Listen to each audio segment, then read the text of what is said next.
Hello, I am Laura Snyder, and this is my and Liliana Warner's presentation on Chapter 17, Writing Informational Reports.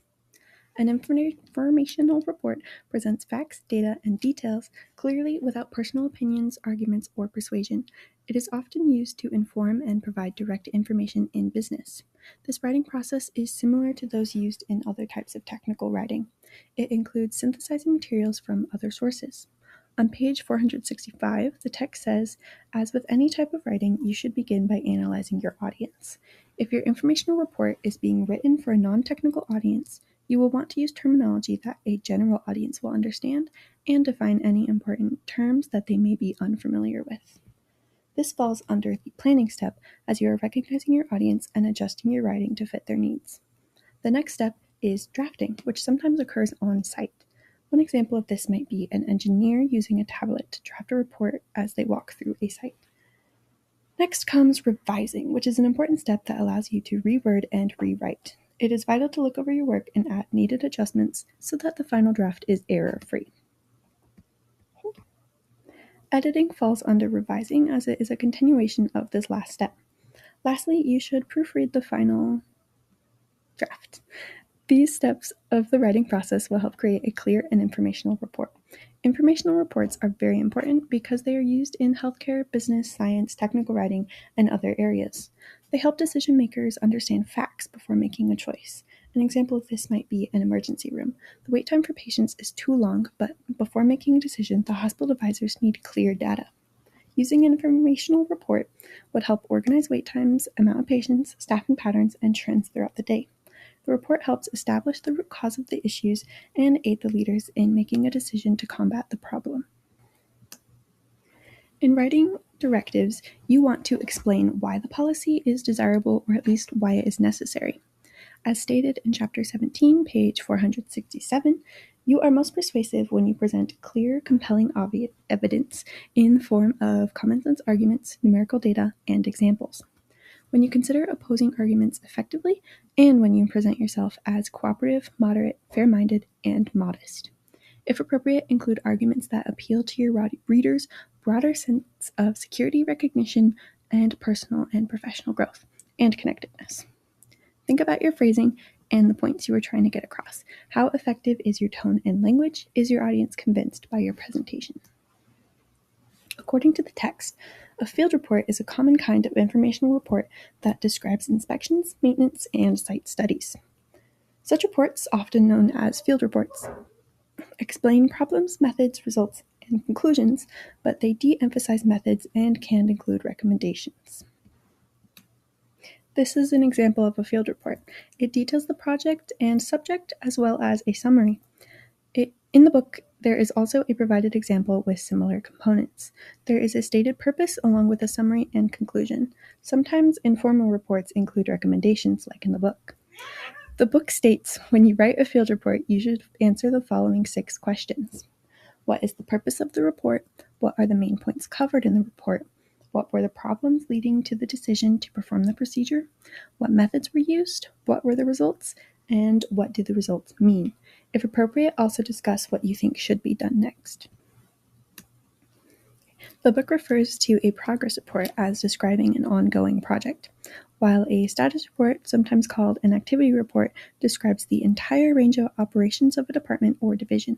For example, the director of marketing for a manufacturing company might submit a monthly status report. Progress reports allow you to check in with your audience. You should honestly report the project's proceedings. Maintain an objective tone. You are to remain neutral when delivering the report, only stating facts of what has been happening and the next steps of the project. Regardless if the project is not on time or something has gone wrong, you must remain ethical. It is your job to tell the truth and to not conceal any essential details. There are 2 types of patterns in reports: time pattern and task pattern. In status reports, the task pattern is usually used. This pattern enables you to describe in order what has been done to accomplish each task. During the conclusion of a status/progress report, you should end with how the project is going and what the next actions taken will need. If needed, you can use aids like graphs, tables, or revised task schedules included in the body so that they are easy to find. If any unanticipated problems arrive, don't feel guilty. Instead, state that there will potentially be a delay. Report all news honestly so that your reader will have ample time to deal with any issues that arise. This is a sample of a progress report, and it shows an introduction body paragraph about the project and uses the task plan by showing a sample of the week. There is also a conclusion, however, it has been cut off in this example. In the sample provided in the book, the conclusion gives a summarization of the status of the project. They end with the assertion to give more information if requested. The textbook defines an incident report as a report that describes an event such as a workplace accident, a health or safety emergency, or an equipment problem. The purpose of this is to explain why it happened, what happened, and what the organization has done or is planning to do regarding the incident. An example of this would be if an employee fell and hurt themselves on company property. The company would want to record this incident and that employee or any witness statements of what happened so that they can aid the injured employee and make sure that that doesn't happen again. Here we have an example of a template for an incident report. It records the date, time, and location of the incident. Additionally, it records the name, contact information, and the statement of the person the incident happened to, and all from at least one witness. Meeting minutes are a way for an organization to keep records of important aspects of the meeting and distribute those records to anyone represented at the meeting. Meeting minutes should remain clear, comprehensive, objective, and diplomatic. In order to do this, when recording meeting minutes, no interpretations should be made. Additionally, emotional exchanges, such as arguments, should not be recorded. If necessary, only the outcome of that discussion should be recorded. The minutes should remain professional and reflect positively on all involved parties.